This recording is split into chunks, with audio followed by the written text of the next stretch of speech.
వీటెన్ news కి స్వాగతం. ముందుగా ముఖ్యాంశాలు. భారతదేశంలో ఎవరికి దక్కని గౌరవం నందమూరి తారక రామారావుకి సొంతమన్నారు సీఎం చంద్రబాబు నాయుడు.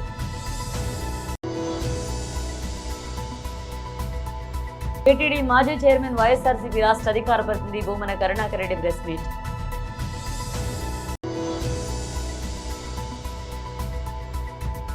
తెలంగాణ భవన్లో మీడియాతో మాట్లాడుతున్న ఎమ్మెల్యే హరీష్ రావు.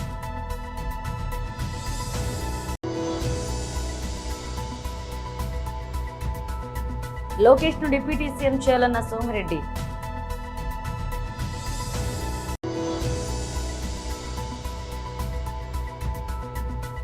సైఫ్పై దాడి, తానేలో అసలైన నిందితుడి అరెస్ట్. భారతదేశంలో ఎవరికి దక్కని గౌరవం నందమూరి తారక రామారావుకి సొంతమన్నారు సీఎం చంద్రబాబు నాయుడు.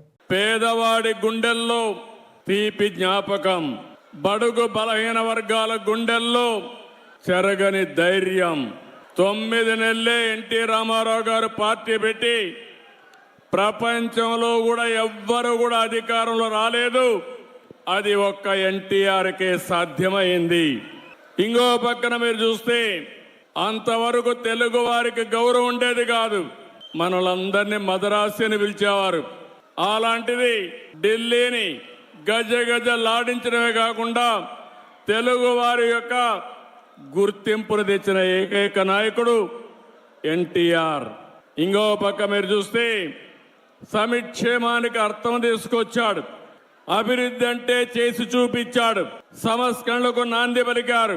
ప్రభుత్వం అంటే పాలకులు కాదు, సేవకులని చెప్పిన ఏకైక నాయకుడు నందమూరి తారక రామారావు గారు. దేశ చరిత్రలోనే రాజకీయాలు కొత్త రూపం ఇచ్చిన వ్యక్తి ఎన్టీఆర్. ఆ రోజులోనే 2 రూపాయల కేజీ బియ్యం. ఈరోజు దేశమంతా కూడా ఫుడ్ సెక్యూరిటీగా మారే పరిస్థితికి వచ్చింది.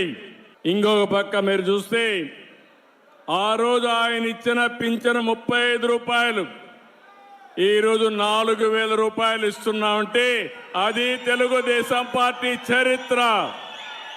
ఇవే కాకుండా పేదవాడు కూడా పక్కా ఇల్లుండాలి, గుడిసెలు కాదని చెప్పి పక్కా ఇళ్లకు నిర్మాణం చేశాడు. ఈరోజు దేశం అంతా కూడా ఇళ్ల నిర్మాణం పెద్ద ఎత్తున చేసే పరిస్థితికి వచ్చారు.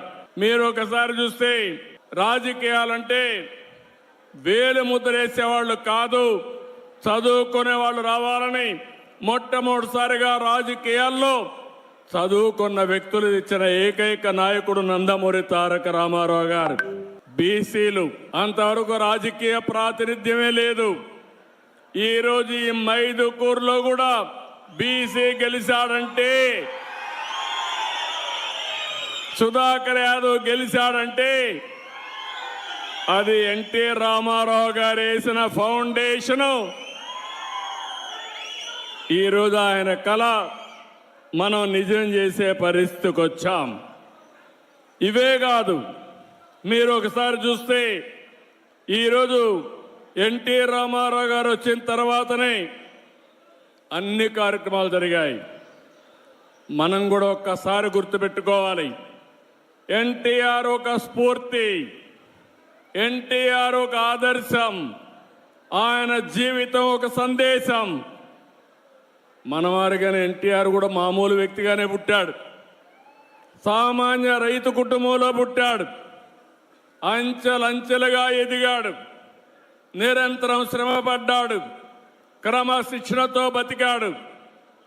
ఈరోజు మీరు చూస్తే మనం మాట్లాడుకుంటుంటే ఒక రైతు కుటుంబంలో పుట్టిన బిడ్డ సినిమా జీవితంలో ఈరోజు ఎన్టీఆర్ను ఒక్కసారి గుర్తు చేసుకుంటే రాముడు ఎట్టుంటాడో తెలియదు, కానీ రాముడి రూపాన్ని ఎన్టీఆర్లో చూసుకున్నాం. ఒక రాముడే కాదు, ఒక శ్రీకృష్ణుడు ఎట్టారు ఎవరికి తెలియదు. ఇప్పటికి కూడా శ్రీకృష్ణుడు అంటే ఎన్టీఆర్ రూపంలో చూస్తున్నాం. ఇది ఒకటే కాదు, ఆయన జీవితంలో మనం చూస్తే ఇప్పుడే కాదు ఇంకా మళ్ళా పుట్టరు. ఒకవేళ ఆయన చేసిన పాత్రలు చేయాలంటే మళ్ళీ ఎన్టీ రామారావు గారే పుట్టాలి తప్ప ఎవరికి సాధ్యం కాదు. టీటీడీ మాజీ చైర్మన్ వైఎస్ఆర్సీపీ రాష్ట్ర అధికార ప్రతినిధి భూమన కరుణాకర్ రెడ్డి ప్రెస్ మీట్. ఈ ఘోర ఘటనల మీద విచారణకు సమీక్షకు ఆదేశించింది అంటే ఈ రాష్ట్ర ప్రభుత్వానికి చంద్రబాబు నాయుడు గారికి ఎంతటి అవమానాల ఈ ఘోర మాటలో చెప్పాలంటే వెంకటేశ్వర స్వామి ఆలయ పవిత్రతను సర్వనాశనం చేసినారు అని కేంద్ర ప్రభుత్వమే చాలా సీరియస్గా స్పందించటం, వెంటనే బిత్తరపోయినటువంటి చంద్రబాబు నాయుడు, పవన్ కళ్యాణ్ గారు నిన్న అమిత్ షా గారు విజయవాడకు పర్యటనకు వచ్చిన సందర్భంలో ఆయన కాళ్ల వేళ్ల భంగపడి ఆ సమీక్షను రద్దు చేస్తున్నట్టుగా మరో ప్రకటన. మొదటేమో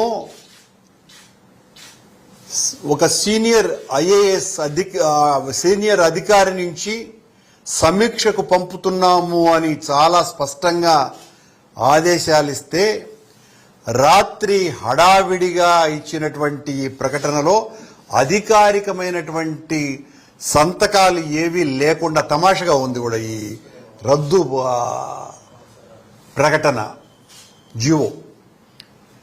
control room officer ministry of home affairs పేరుతో వచ్చింది ఇది. అదేమో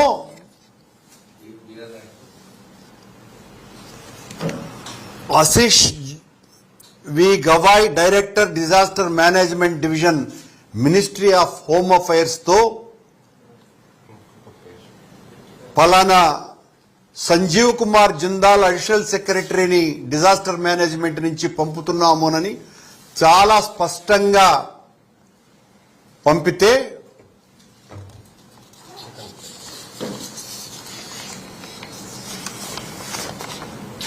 ఈ రెండు ప్రకటనలు ఇవి.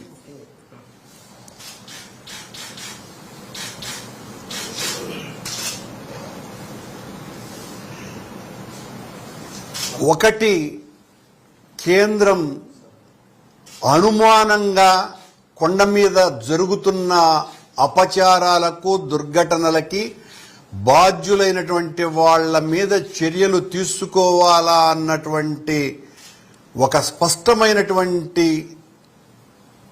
అంశంగా పరిగణించి వాళ్ళు ఓ అధికారిక సమావేశం ఏర్పాటు చేయాల్సిన అవసరం ఉంది అని 17వ తారీఖున ప్రకటించటము. దాని మీద వెంటనే నిన్న అమిత్ షా గారు రాగానే చంద్రబాబు గారు ఆయన్ను మక్కువ చేసుకుని వెంటనే నిన్న రాత్రి పొద్దుపోయిన తరువాత కంట్రోల్ రూమ్ ఆఫీస్ నుంచి ఈ రకమైనటువంటి ప్రకటన రావటం అంటే ఎంత. తెలంగాణ భవన్లో మీడియాతో మాట్లాడుతున్నారు ఎమ్మెల్యే హరీష్ రావు. రాష్ట్రంలో 26 జనవరి నుంచి కొత్తగా పలు సంక్షేమ కార్యక్రమాలు ప్రారంభిస్తామని చెప్పిన ప్రభుత్వం తీరు చూస్తూ ఉంటే ఎట్లా ఉందంటే, పేదలకు సంక్షేమ పథకాలు ఎలా అందించాలనే దానికంటే పేదలకు సంక్షేమ పథకాలు అందకుండా ఎలా కోతలు పెట్టాలనే దాని మీదనే ప్రభుత్వం ఎక్కువ దృష్టి పెట్టినట్టు కనబడతా ఉంది. ముఖ్యంగా రేవంత్ రెడ్డి గారు ఎన్నికల ముందేమో అందరికీ పరమాన్నం పెడతా అని చెప్పిండు, కానీ పవర్లోకి రాగానే ప్రజలందరికీ పంగనామాలు పెట్టినట్టుంది రేవంత్ రెడ్డి తీరు. మీరు వారి 6 గ్యారంటీల్లో మొట్టమొదటి హామీ మహాలక్ష్మి అమలు కాలేదు. 6 గ్యారంటీల్లో చివరి హామీ చేయూత, వృద్ధులకు వితంతువులకు 4000 పెన్షన్, అది అమలు కాలేదు. పోనీ ఆ మధ్యలో ఉన్నటువంటి కొన్నైనా అమలు చేస్తాడేమో నిజాయితీగా అంటే, దాని విషయంలో కూడా అన్ని కోతలే ఉన్నాయి. I will explain. అందులో రేషన్ కార్డుల విషయంలో కానీ, వ్యవసాయ కూలీల విషయంలో కానీ, రైతు బంధు విషయంలో కానీ పేదలకు ఇల్లు అందించే విషయంలో కానీ అన్నీ కూడా కోతలే ఉన్నాయి. దేవుళ్ళ మీద ఒట్లు పెట్టి మోసం చేసింది చాలదన్నట్టు ఇప్పుడు 26 జనవరి అంటే ముఖ్యంగా రాజ్యాంగం అమల్లోకి వచ్చినటువంటి దినం. భారతదేశ ప్రజలందరూ కూడా రాజ్యాంగం అనేది దైవ సమానంగా చూస్తారు ఈ దేశ ప్రజలు. అలాంటి రాజ్యాంగ దినోత్సవం రోజు ప్రారంభించే పలు అభివృద్ధి కార్యక్రమాల్లో కూడా ప్రజలని మోసం చేయాలని చెప్పి ఈ ప్రభుత్వం ప్రయత్నం చేస్తూ ఉంది. ఇది చాలా దుర్మార్గం. దీని మీద కొన్ని విషయాలు ప్రభుత్వం దృష్టికి ఓ బహిరంగ లేఖ రూపంలో కూడా తేబోతూ ఉన్నాం. ముఖ్యంగా రేషన్ కార్డుల విషయంలో రేవంత్ రెడ్డి గారికి ఒక ఓపెన్ లెటర్ కూడా నేను రాస్తా ఉన్నా. I'm releasing this open letter on ration cards. ఈ రేషన్ కార్డ్స్ విషయంలో ఇవాళ రాష్ట్రంలో అన్ని గ్రామాల్లో కూడా ఆందోళనలు జరుగుతూ ఉన్నాయి. ప్రజలు తీవ్రమైనటువంటి ఆవేశాలను సర్వేకి వచ్చిన అధికారుల మీద వెలుబుచ్చుతూ ఉన్నారు. పాపం రేవంత్ రెడ్డిది, శాపం అధికారులది అయిపోయింది. ఇప్పుడు ఏమైంది? రేషన్ కార్డుల సెలక్షన్ ఎక్కడ జరగాలి? గ్రామాల్లో జరగాలి. వీళ్ళు గ్రామాల్లో అసలు ఎవరు అర్హులు అనేటువంటిది చూడకుండా మొన్న కులగణన సర్వేను బేస్ చేసుకొని కులగణన సర్వేలో ఎవరైతే రేషన్ కార్డు లేదని చెప్పారో ఆ లిస్టును మాత్రమే వీళ్ళు ప్రింటౌట్ తీసి గ్రామాలకు పంపినారు. మరి అంతకుముందు ప్రజలు ఆన్లైన్లో మీ సేవల ద్వారా అప్లై చేసుకున్నారు. రాష్ట్ర వ్యాప్తంగా కొన్ని లక్షల మంది ప్రజలు ఆన్లైన్లో మీ సేవలో రేషన్ కార్డు కావాలని అప్లై చేసుకున్నారు. దాన్ని పరిశీలించడం లేదు. గతంలో ప్రజాపాలన దినోత్సవాలనే పేరిట ప్రజల నుంచి దరఖాస్తులు తీసుకున్నది కాంగ్రెస్ ప్రభుత్వం. అప్పుడు కూడా రేషన్ కార్డులు కావాలని దాదాపు 11 లక్షల మంది ప్రజలు ఈ రాష్ట్రంలో రేషన్ కార్డుల కోసం దరఖాస్తులు పెట్టారు. ఆ దరఖాస్తులన్నీ చెత్తబుట్టల పాలు చేసింది. కనీసం ఆన్లైన్ కూడా. ఆంధ్రప్రదేశ్ మంత్రి తెలుగుదేశం జాతీయ ప్రధాన కార్యదర్శి నారా లోకేష్ ఉప ముఖ్యమంత్రిగా చేయాలని టీడీపీలో పలువురు సీనియర్ నేతలు డిమాండ్ చేస్తున్నారు. పార్టీ పొలిట్ బ్యూరో సభ్యుడు ఆర్ శ్రీనివాసులు రెడ్డి తొలుత లోకేష్ కు డిప్యూటీ సీఎం పదవి ఇవ్వాలని ప్రతిపాదించారు. అసెంబ్లీ డిప్యూటీ స్పీకర్ ఉండి ఎమ్మెల్యే రఘురామరాజు ఈ ప్రతిపాదనను సమర్థించారు. తాజాగా మాజీ మంత్రి టీడీపీ పొలిట్ బ్యూరో సభ్యుడు ఎమ్మెల్యే సోమిరెడ్డి చంద్రమోహన్ రెడ్డి కూడా ఇదే డిమాండ్ వినిపించారు. ఉప ముఖ్యమంత్రి పదవికి నారా లోకేష్ 100% అర్హుడన్నారు. ఈ మేరకు ఆదివారం సోమిరెడ్డి ట్వీట్ చేశారు. రాజకీయంగా లోకేష్ ఎన్నో డక్కా మొక్కీలు తిని అవమానాలు ఎదుర్కొన్నారని గుర్తు చేశారు. యువగళం పాదయాత్రలో తన నాయకత్వ పటిమను నిరూపించుకున్నారన్నారు. లోకేష్ బాబు పోరాట పటిమను చూసి టీడీపీ క్యాడర్తో పాటుగా ఆంధ్ర రాష్ట్ర ప్రజానికం కూడా ఆయన నాయకత్వానికి జైకొట్టిందని చెప్పారు. బాలీవుడ్ నటుడు సైఫ్ అలీ ఖాన్ పై దాడి చేసిన అసలైన నిందితుడిని తానేలో ముంబై పోలీసులు అదుపులోకి తీసుకున్నారు. శనివారం అర్ధరాత్రి నిందితుడు విజయ్ దాస్ ను అరెస్ట్ చేసినట్లుగా పోలీసులు వెల్లడించారు. సీసీటీవీ విజువల్స్ ఆధారంగా అతడిని ఓ రెస్టారెంట్ సమీపంలో గుర్తించినట్లుగా తెలిపారు. ఈ రోజు ఉదయం 9 గంటలకు ముంబై డీసీపీ కార్యాలయంలో విలేకరుల సమావేశం ఏర్పాటు చేసి కేసుకు సంబంధించిన పూర్తి వివరాలు వెల్లడిస్తామన్నారు. కాగా అంతకు ముందు ఛత్తీస్గఢ్లోని దుర్గా రైల్వే స్టేషన్ ఓ అనుమతిని రైల్వే పోలీసులు అదుపులోకి తీసుకున్నట్లుగా ప్రచారం జరిగిన విషయం తెలిసింది. ఇదిలా ఉంటే గురువారం నాడు తెల్లవారుజామున సైఫ్ పై బ్రాందాలోని ఆయన నివాసంలో దాడి జరిగిన విషయం తెలిసిందే. తీవ్రంగా గాయపడిన ఆయన ప్రస్తుతం లీలావతి ఆసుపత్రిలో కోలుకుంటున్నారు. ఈ ఘటనతో బాలీవుడ్ వర్గాలు ఒక్కసారిగా ఉలిక్కిపడ్డాయి. నక్కపల్లి మండలం వేంపాడు గ్రామంలో సంక్రాంతి సంబరాల్లో ముఖ్య అతిథిగా పాల్గొన్నారు. Anakapalli parliament member CM Ramesh ఈ కార్యక్రమంలో పాల్గొన్నారు. గ్రంథాలయ సంస్థ మాజీ చైర్మన్ జనసేన నాయకులు తోట నగేష్, ఎన్డీఏ కూటమి నాయకులు.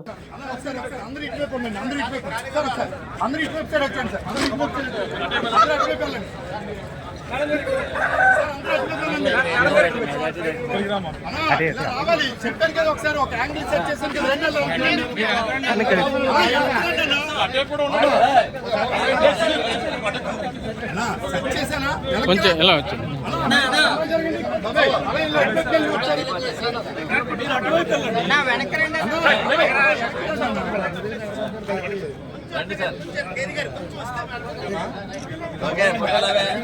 హుస్నాబాద్ నియోజకవర్గం అక్కన్నపేట మండలంలో పలు అభివృద్ధి కార్యక్రమాలకు శంకుస్థాపన చేశారు మంత్రి పొన్నం ప్రభాకర్. బొడిగేపల్లి గ్రామంలో 1.5 కోట్లతో పీడబ్ల్యూడీ రోడ్ నుండి బొడిగేపల్లి వరకు రోడ్డు నిర్మాణానికి శంకుస్థాపన చేశారు మంత్రి పొన్నం ప్రభాకర్. అక్కన్నపేట మండలం బంజారాహిల్స్ తాండాలో త్రాగునీటి పైప్ లైన్లు నల్లాలను ప్రారంభించారు మంత్రి పొన్నం ప్రభాకర్. గౌరవల్లి ప్రాజెక్టు నిర్వాసితులకు బంజారాహిల్స్ తాండాను గ్రామ పంచాయతీకి ఏర్పాటు చేస్తామని, రోడ్ల సౌకర్యం కల్పిస్తామని మంత్రి పొన్నం ప్రభాకర్ హామీ ఇచ్చారు. రకాల సహకరించారు చిన్న పేరు తప్పుడు ఇంటెన్షన్ కాదు అది.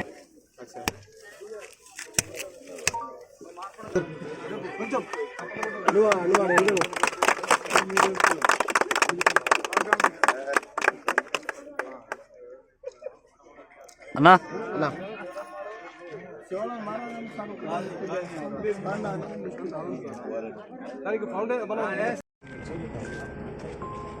చాలా కాలంగా నిర్లక్ష్యానికి గురైనటువంటి హుస్నాబాద్ గ్రామీణ ప్రాంత నియోజకవర్గానికి గౌరవ ముఖ్యమంత్రి గారి సహకారంతో, ఉప ముఖ్యమంత్రి గారి సహకారంతో, పంచాయతీరాజ్ శాఖ మంత్రి సహకారంతో గ్రామీణ ప్రాంత ముఖ్యంగా లంబాడి తండాల రోడ్లన్నీ పూర్తి చేసే ప్రక్రియలో భాగంగా నిన్న కోహెడ, చిగురుమామిడి, ఈరోజు అక్కన్నపేట, హుస్నాబాద్ మండలాల్లో కొన్ని శంకుస్థాపనలు చేసుకుంటా ఉన్నాం.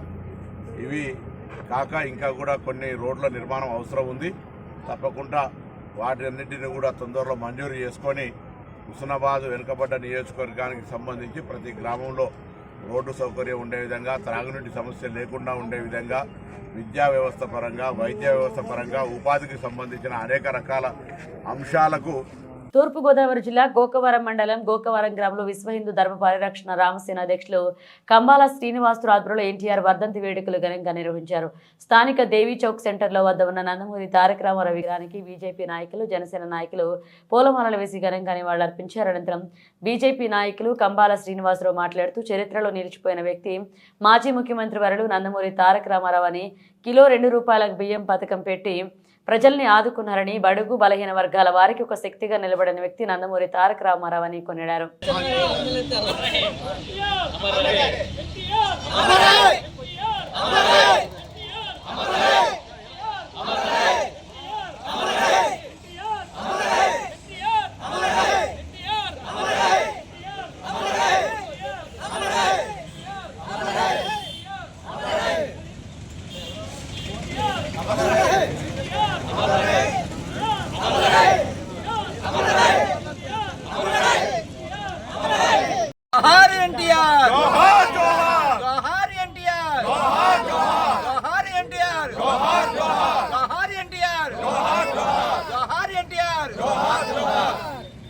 పాదాలతో అణిచిపెట్టి హైదరాబాద్లో శాంతిని నిలబెట్టిన వ్యక్తిలో ప్రథముడు.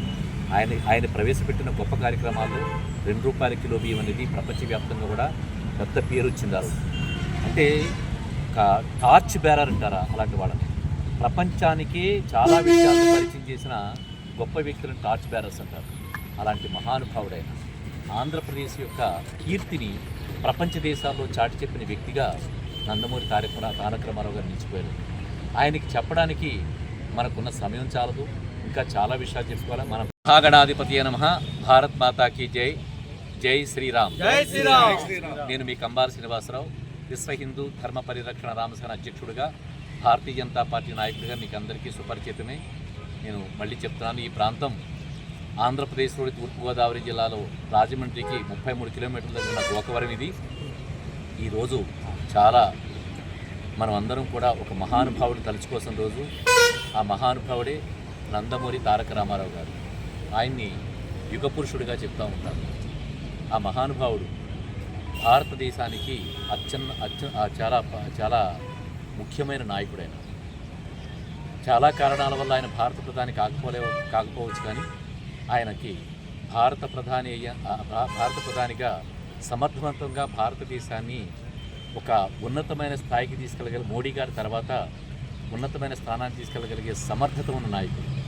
అయితే ఆలస్యంగా రాజకీయాల్లోకి రావడం వల్ల, అలాగే వచ్చిన తర్వాత అనారోగ్య కారణాల వల్ల తొందరగా ఆయన మనల్ని ఈ లోకం విడిచి వెళ్ళిపోయారైనా. అటువంటి రోజు ఈరోజు ఆయన లోకం విడిచి వెళ్ళిపోయిన రోజు ఇది. దీన్ని మనం అందరం కూడా తలుచుకుంటూ జై శ్రీరామ్.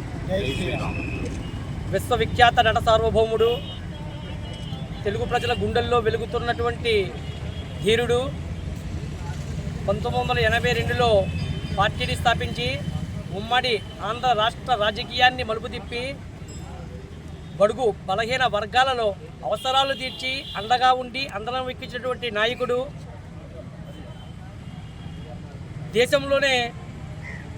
దేశంలో ఎక్కడికి వెళ్ళినా తెలుగోడు కాళ్ళనెత్తుకొని తిరిగేలా రాజకీయాన్ని కొత్త పొందలు తిప్పి నిలిచినటువంటి నాయకుడు.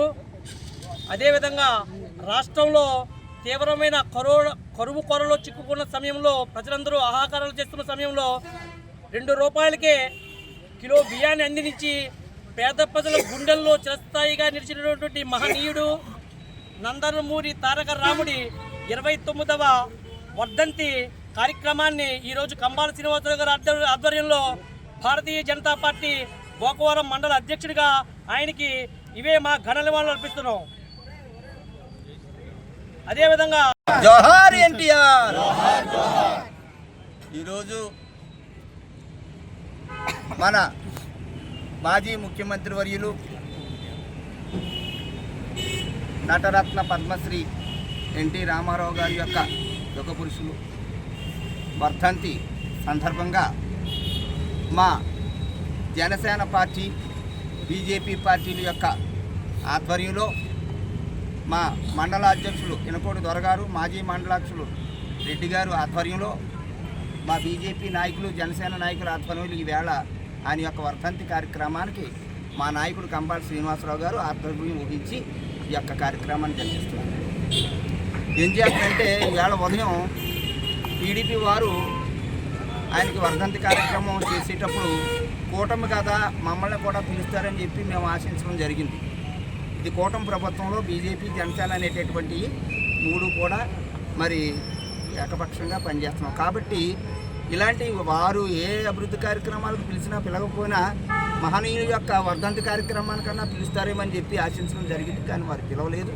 వాళ్ళు పిలిచినా పిలవకపోయినా మా ధర్మం ప్రకారంగా మేము ఈ యొక్క కార్యక్రమాన్ని నెరవేర్చుకోవడం జరిగింది. ఘనంగా కూడా జరిగింది. పిలిచిన వెంటనే మీడియా మిత్రులు కానీ, మా బీజేపీ మరి జనసేన నాయకులు కానీ రావడం జరిగింది, గాజింగు నాని గారితో సహా. ఇలాంటి కార్యక్రమాలు ఆయన మెడలో రోడ్డు ప్రమాదాలు జరగకుండా జాగ్రత్త పడాల్సిన బాధ్యత ప్రతి పౌరుడిపై ఉందని, ప్రమాదం జరిగిన సమయంలో ప్రమాదానికి కారకులతో పాటు అమాయకులు కూడా బలవుతున్నారని జాయింట్ ట్రాన్స్పోర్ట్ కమిషనర్ రమేష్ అన్నారు. ఈ నెల 1 నుండి 31 వరకు జరుగుతున్న రోడ్డు భద్రతా మాసోత్సవాల్లో భాగంగా నాగోల్ ఇన్ఛార్జ్ ఆర్డీఓ అమర్నాథ్ ఆధ్వర్యంలో డ్రైవర్లకు కంటి పరీక్షలు నిర్వహించి అవసరమైన వాటికి కళ్ళజోడులు అందించారు. అనంతరం డ్రైవర్లతో రోడ్డు భద్రతా ప్రతిజ్ఞ చేయించారు. ఈ సందర్భంగా జాయింట్ కమిషనర్ రమేష్ మాట్లాడుతూ నెల 1 నుండి 31 వరకు ప్రతిరోజు రోడ్డు భద్రతపై ఏదో కార్యక్రమాన్ని చేస్తూ అవగాహన కల్పిస్తున్నట్లుగా తెలిపారు. డ్రైవర్లకు కంటి చూపు చాలా ముఖ్యమైనదని, అదే ఉద్దేశంతో ఈ కార్యక్రమం నిర్వహించినట్లుగా తెలిపారు. రోడ్డు ప్రమాదాల్లో ఎంతో మంది మృతి చెందుతున్నారన్నారు. యువకులకు రోడ్డు భద్రతపై అవగాహన, ఆర్టీసీ, ఆటో డ్రైవర్లకు సదస్సులు ఏర్పాటు చేసి ప్రమాదాలను అరికట్టడం, వాహనాలు నడపడం, అతివేగం వల్ల ఒక కుటుంబ పెద్ద మరణిస్తే ఆ తర్వాత ఆ కుటుంబ పరిస్థితి ఎలా ఉంటుందనే అంశాలపై అవగాహన కల్పిస్తున్నామన్నారు.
కొత్త బ్యాచ్ లేటెస్ట్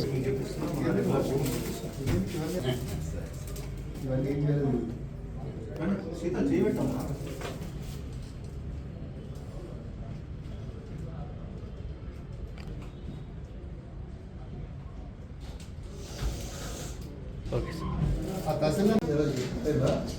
అది యాక్చువల్గా ముందు గ్యాస్ట్రిక్ ప్రాబ్లమ్ కూడా ఇది అన్నీ చెక్ చేసి 2 days తర్వాత ఏం లేదులే, లివర్ ఇన్ఫెక్షన్ ఉంది, హెపటైటిస్ బి ఎఫెక్ట్ అయింది తర్వాత అప్పటి నుంచి 5 months నా బ్యాక్ పెయిన్కి మరి నార్మల్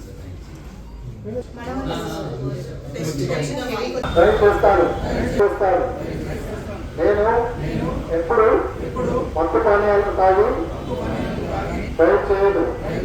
నేను ఎప్పుడు సెల్ ఫోన్ ఉపయోగించి చేస్తూ అలసిపోయినప్పుడు ట్రాఫిక్ నియమాలను పూర్తిగా తప్పకుండా నేను ఎల్లప్పుడూ హెల్మెట్ మరియు సంవత్సరాల సందర్భంగా ఈరోజు మనం నాగోల్ డ్రైవింగ్ ట్రాక్లో ఐ టెస్టింగ్ క్యాంప్ అగర్వాల్ ఉచిత కంటి పరీక్షా శిబిరం మనం అగర్వాల్ ఐ హాస్పిటల్ సహకారంతో ఏర్పాటు చేశాము.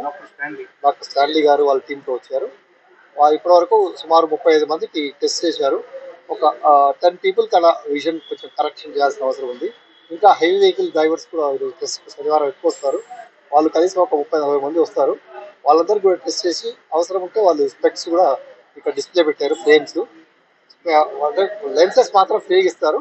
ఆ ఫ్రేమ్స్కి నామినల్ కాస్ట్ చేసి నామినల్ ప్రైస్ పెట్టి ఇస్తారు. మనందరికీ తెలుసు విజన్ అనేది చాలా ఇంపార్టెంట్ డ్రైవింగ్లో. ఎంత విజన్ బాగుంటే, ఎంత క్లారిటీ బాగుంటే, ఎస్పెషల్లీ నైట్ విజన్ కూడా ఉండే ప్రాబ్లం కొంతమందికి ఉంటుంది. యాక్చువల్లీ నైట్ విజన్ కూడా చెక్ చేస్తే వాళ్ళని జరుపుకుంటున్నాము. ప్రతి ఏటా ఇది జరుపుకుంటాము. అయితే తెలంగాణలో మన ముఖ్యమంత్రి మరియు మన మినిస్టర్ ఆదేశాల మేరకు జనవరి 1 నుంచి జనవరి 31 జరుపుకుంటున్నాము. ఈ కార్యక్రమానికి భాగంగా మా నాగోల్ ఆర్టీఓ ఆఫీస్లో ఇవాళ ఫ్రీ ఐ చెకప్ని నిర్వహిస్తున్నాము. అలాగే ప్రతి స్కూల్స్కి, కాలేజెస్కి వెళ్ళి మా రేడియస్లో ఉన్న కాలేజెస్కి, స్కూల్స్కి వెళ్ళి రోడ్డు సేఫ్టీ గురించి అవేర్నెస్ అనేది క్రియేట్ చేస్తున్నాము. రోడ్డు భద్రత అనేది మన లైఫ్లో ఒక పార్ట్గా మనం చేసుకొని ముందుకు వెళ్ళాలి. ఎందుకంటే ఈ యాక్సిడెంట్స్ సంఖ్య రోజు రోజుకి పెరుగుతుంది కానీ అసలు తగ్గట్లేదు. 2 వీలర్లో వెళ్ళే వాళ్ళు చాలా రిస్క్లో ఉన్నారు. ఎందుకంటే ఎక్కువ బులెటిన్ ముగించే ముందు హెడ్లైన్స్ మరోసారి. భారతదేశంలో ఎవరికి దక్కని గౌరవం నందమూరి తారక రామారావుకి సొంతమన్నారు సీఎం చంద్రబాబు నాయుడు.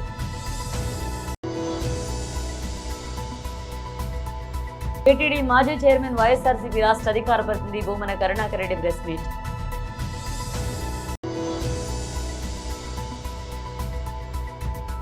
తెలంగాణ భవన్లో మీడియాతో మాట్లాడుతున్న ఎమ్మెల్యే హరీష్ రావు.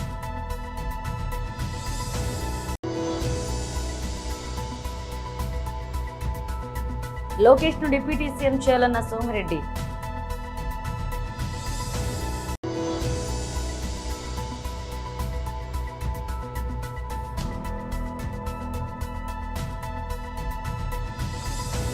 ఇవి బులెటిన్ అప్డేట్స్. మరిన్ని అప్డేట్స్ మళ్ళీ కలుద్దాం.